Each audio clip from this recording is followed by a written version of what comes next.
Warren, Vermont. Chicago, Illinois. In Bethlehem, Pennsylvania. Philly, Pennsylvania. Philadelphia, PA. Also, Philadelphia. Cuenca, Ecuador. The Berkshires in West Stockbridge, Massachusetts.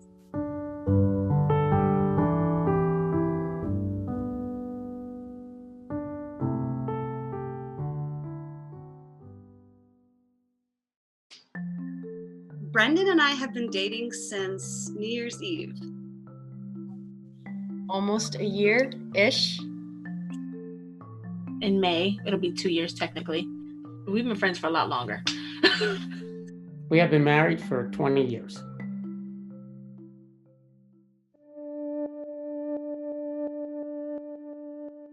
A lot of things got closed down, a lot of things got shut off, and we just kind of got stuck in our respective places. Since we're polyamorous, we've both had to have those kinds of conversations and make those kinds of decisions. Originally, what we had done was, I wasn't going to see my other partner in Philly, but I was going to see M. As it shook out, we realized we shouldn't even really be doing that. I was like, you know what, this is too many points of contact.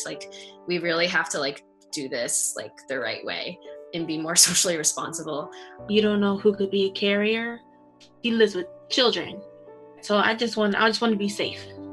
I came here to attend an immersive Spanish language school and live with a Spanish family. And after just 3 days at the school, I got a call saying that the country was basically going in shutdown mode and that the school was canceled.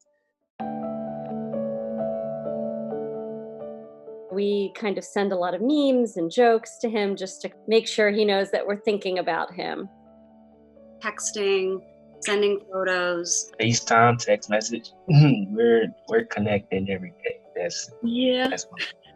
We've been taking a lot of baths, which is a really nice, playful experience. And he's been doing the Animoji FaceTiming app when he calls me. So we'll be in the bath and he'll be like a shark or a dragon or a variety of other wonderful animals. Playing Scrabble. Yeah.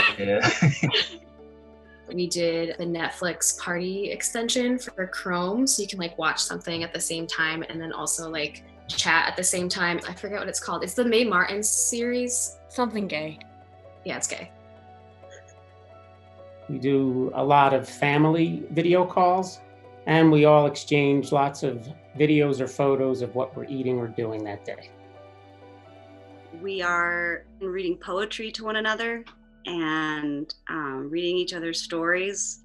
And did I talk about the baths?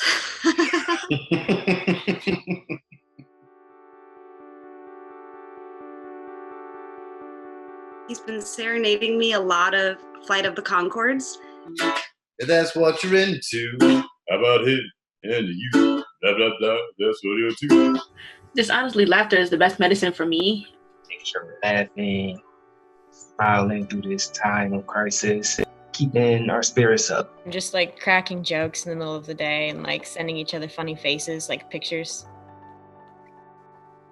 My family, Carrie and the kids, on a snowy day in Massachusetts, created a happy birthday video for the boy in the house where I'm staying here in Ecuador. Happy birthday, Pablo David. And that was a pretty cool experience, and it's nowhere near being together with my family, but for now it's the best that we can do, and I'm going to continue to do that.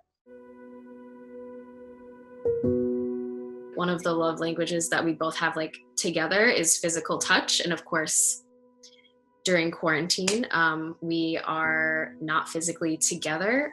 So that usually makes me feel safe and connected and loved. I do really, really like the fact that we have been able to connect on just the mental level.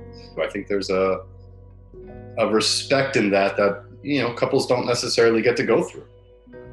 I mean, it's nice to talk to her through phone, FaceTime, all that. But I feel physically being in her presence, being hug her, kiss her, things that nature I'm missing them. That I lost a best friend, kind of. Can't see her. The week feels so much longer right now during quarantine because it's like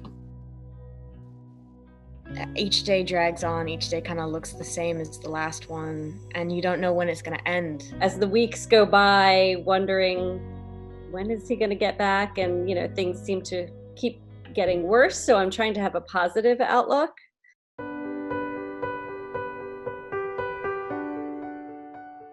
I do have my Master's of Education in Human Sexuality Studies. Because of the quarantine, I've had a lot more free time on my hands. So I've been really getting into my sex educator social media, specifically on Instagram. It could be anything from like taking a warm bath to have like feel that sensation, to giving yourself a self massage or like acupressure like on your joints. So things that you can do essentially alone that still gives you some sort of like bodily sensation. Just ask about their day, even if they don't have much to say, if it's like really bringing them down in terms of like depression, or just keep checking on their mental health, their mental state.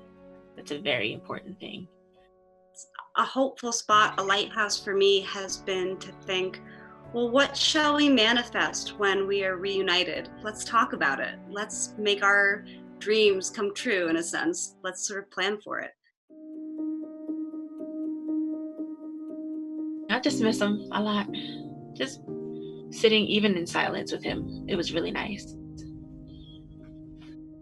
Just being with each other again. Going out for a drink, going to the drag show that we always go to every like first of the month. I want to do that again. This is going to be the first month we miss it. Yeah, damn. Fuck. Oh, that day. I cannot wait to just feel you again. There's that one spot on your neck and that one spot on my neck where you're supposed to fit. I don't have it right now. I've tried it with pillows. It's just not the same. Well, I love you and the kids love you, Mark, and we all want you to get back soon.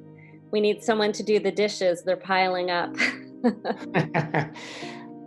Well, I love you too, and I miss you and the kids. But what you should know is I'm doing the dishes with my homestay family here in Ecuador, so don't think I'm getting off the hook. I really love you a lot. And the time, I guess, spent apart has been kind of excruciating, but it'll make the reunion a lot better when I do finally see you. So. I love you.